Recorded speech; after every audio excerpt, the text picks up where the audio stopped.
जेठानी जी, क्या हुआ? तुम चिल्ला क्यों रही हो? मैंने किचन में पकोड़े तल के रखा था, आपने ठूस लिया ना? नहीं, मैंने नहीं खाया। वो ऋषभ ने देख लिया था तो जिद करने लगा, तो उठा के मैंने उसको दे दिया। अगर आपको अपने बेटे की इतनी जिद पूरी करनी है ना, तो खुद बना के दे दिया करो। ये पकोड़े मैंने अपने उनके लिए बनाई थी, लालची कहीं की।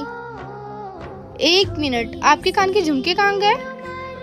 कहीं झुमके बेच के अपने बेटे की जिद तो नहीं पूरी कर दी? नहीं देवरानी जी, ऐसा नहीं है। वो पापा की तबीयत खराब है तो मम्मी को थोड़े पैसे चाहिए थे, तो मैंने अपने झुमके गिरवी रख के उनको पैसे दे दिए। अच्छा, तो तुम अपने गहने बेच के अपने मायके वाले की मदद करोगी? हाँ तो क्या हो गया, वैसे भी वो झुमके मेरे मायके के थे। शादी के बाद ना लड़कियों का हर सामान उसके ससुराल वाले का हो जाता है, तो ये तो बोलो ही मत। ये मत भूलो कि पहले मैं उस घर की बेटी हूँ, बाद में इस घर की बहू बनी हूँ। आप ना महान होने का बहुत ड्रामा करती हो। वहाँ अच्छी बेटी बनने का, यहाँ अच्छी बहू बनने का। तुम पैसों के घमंड में इतना चूर हो चुकी हो कि तुम्हें किसी और का दर्द दिखाई ही नहीं देगा।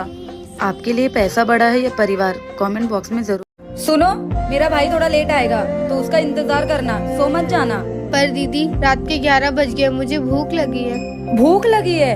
आपको आपके मम्मी ने सिखा के नहीं भेजा है क्या कि नई नवेली दुल्हन पति के खाना खाने के बाद ही खाना खा सकती है? पर दीदी, वो पता नहीं कब तक के आएंगे, तब तक के मैं भूखी रहूंगी क्या?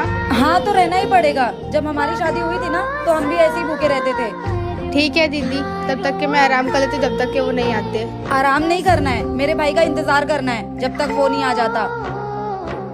जी दीदी। पता नहीं क्या रिवाज है ये, पता नहीं कब आएंगे वो। एक तो भूख लगी है, ऊपर से नींद भी इतनी आ रही है। क्या शादी के बाद भूखे प्यासे भी रहना पड़ता है?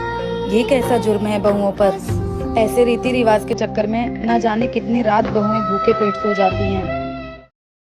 सोना, हाँ। ये लो तुम्हारी मम्मी का फोन आ रहा है।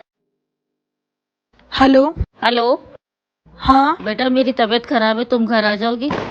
ठीक है। अभी तो मैं किचन में काम कर रही हूँ, मैं इनसे पूछ के बताती हूँ आपको। पूछ के बताना। ठीक है। सुनो। हाँ। वो क्या है ना, मम्मी की थोड़ी तबीयत ठीक नहीं है। मैं सोच रही हूँ आपका खाना बना के थोड़ी देर मिल आऊँ उनसे। तुम्हें इस चीज के लिए मुझसे पूछना पड़ेगा? और ये क्या है कि मैं खाना बना के चली जाऊंगी? हम साथ चल रहे हैं। मम्मी पापा के लिए तुम कभी ऐसे पूछोगी नहीं। तुम्हारा घर है, तुम जब मर्जी चाहो जब जा सकती हो। तुम्हारी माँ मेरी माँ है, समझे? अब खड़ी क्यों हो? जल्दी से जाके रेडी हो जाओ, साथ में चल रहे हैं।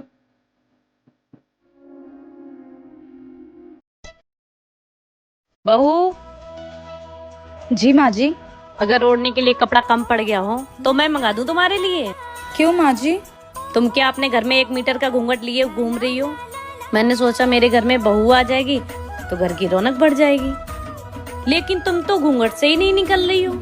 वो माँ जी, मेरी मम्मी ने कहा था कि ससुराल में घूंघट डाल के ही घूमना। तुम्हारी माँ ने कुछ सोच के ही बोला होगा, लेकिन हमारे घर में ये घूंघट ऊंघट नहीं चलता।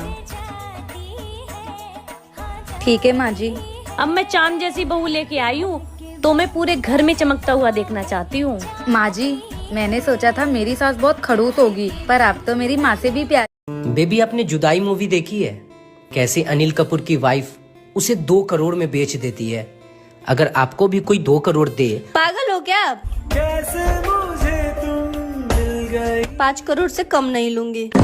मैं तो लुट गया।